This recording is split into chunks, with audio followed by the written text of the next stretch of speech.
Hello and welcome to another Demon 212 PS3 review. Today I'm going to be taking a look at Motorstorm Apocalypse, which if you've never played it before, it's a racing game. It's the third game of the Motorstorm main series, I suppose, because there was Arctic Edge on the PSP, a game which I personally love and actually think Arctic Edge is the best one. Well, I did think it was the best one, then this came out. You've got Festival at the start, which is now completely different, so I'm going to have to explain that. You've got Recreation, which is totally different as well. You've got My Motorstorm, which is all sorts of other stuff, and you've got the options, which is the basic stuff that you've pretty much had on all of them.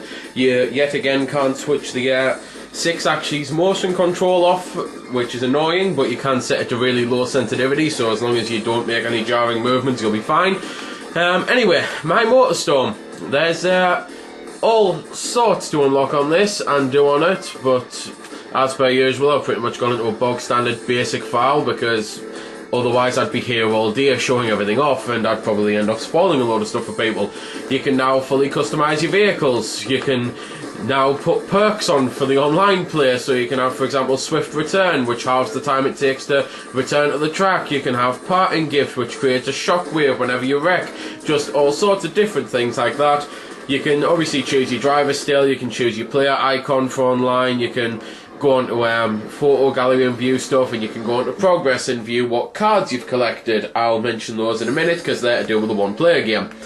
So, the Recreation is basically, that's why it's totally different, because you can now do all these vehicle customizations and you can do all these perk stuff online and that, but it's still got the standard online racing and the standard offline racing. One of the best things is though, as it quite clearly says on this screen here, you can play a mix and match of online and offline, so you can take more than one person online with you, which is good.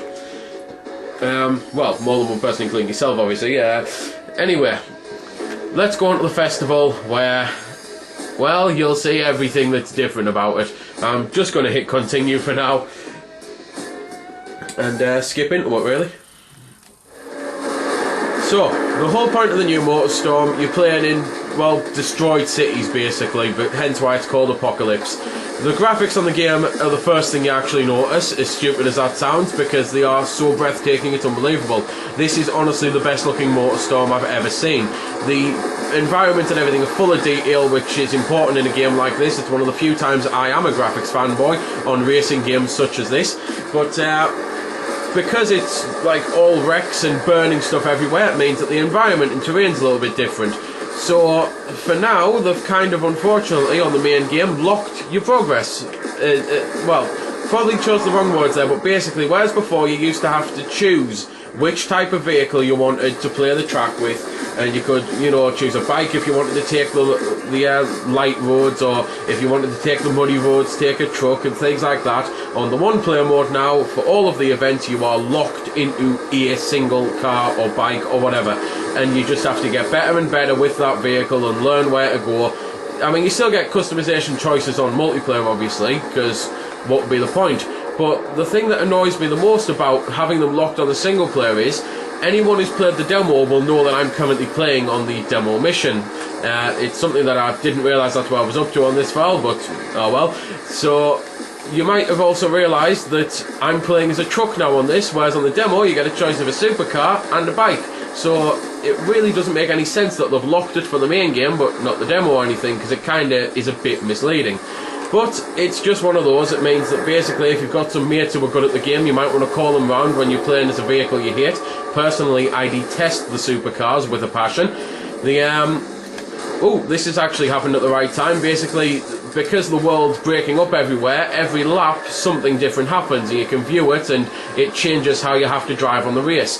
Sometimes though this can be annoying because you can actually be driving on a road that explodes, and I've noticed that whenever that's happened to me, there's been no computers anywhere near me, so I'm the only one who's fell down to the ground and had to restart.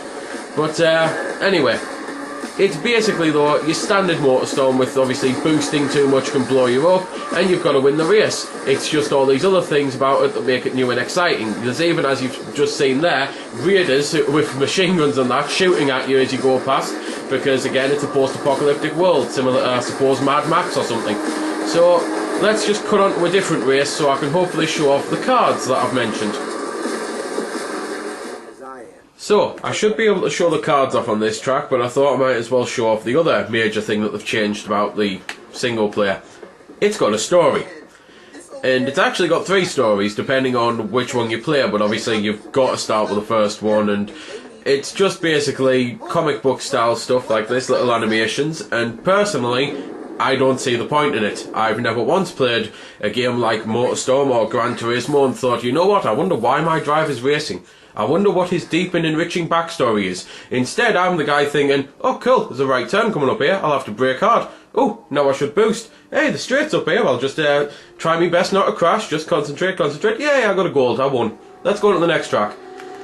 And I have a feeling there's going to be a lot of people like me out there and not really care about the story and just skip it, which you can do, which, you know, at least it's not forced onto you or anything like that.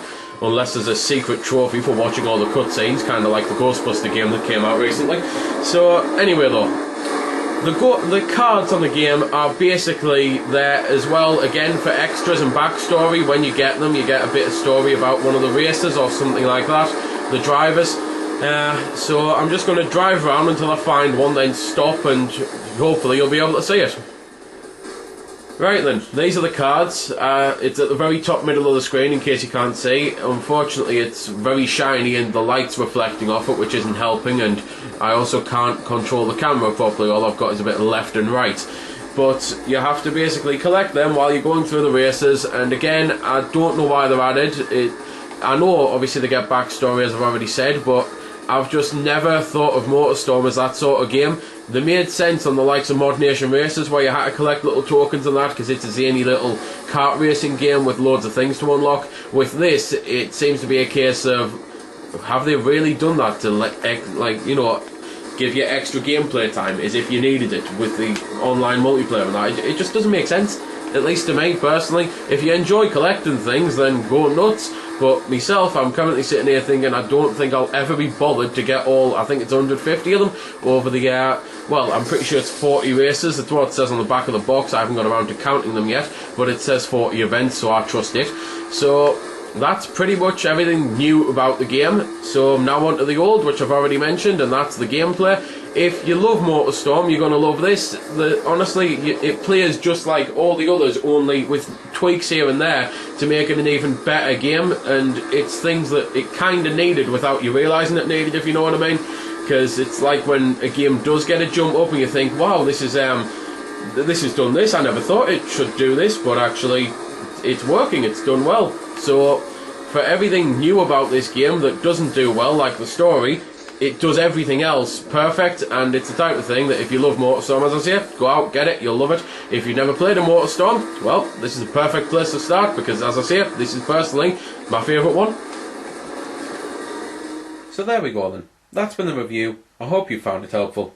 I don't score the games because that's based purely on opinion, so instead I'll leave you to make your own mind up. So thanks for watching, and if you've got any questions about the game that I didn't answer in the vid or that hasn't been answered in the comments, then feel free to ask and I'll help if I can. Also, if you did find it helpful, don't forget to check out my channel because there's plenty more like this up there, and don't forget to subscribe because there'll be plenty more to come as well. So until next time, this has been Demon212, signing off.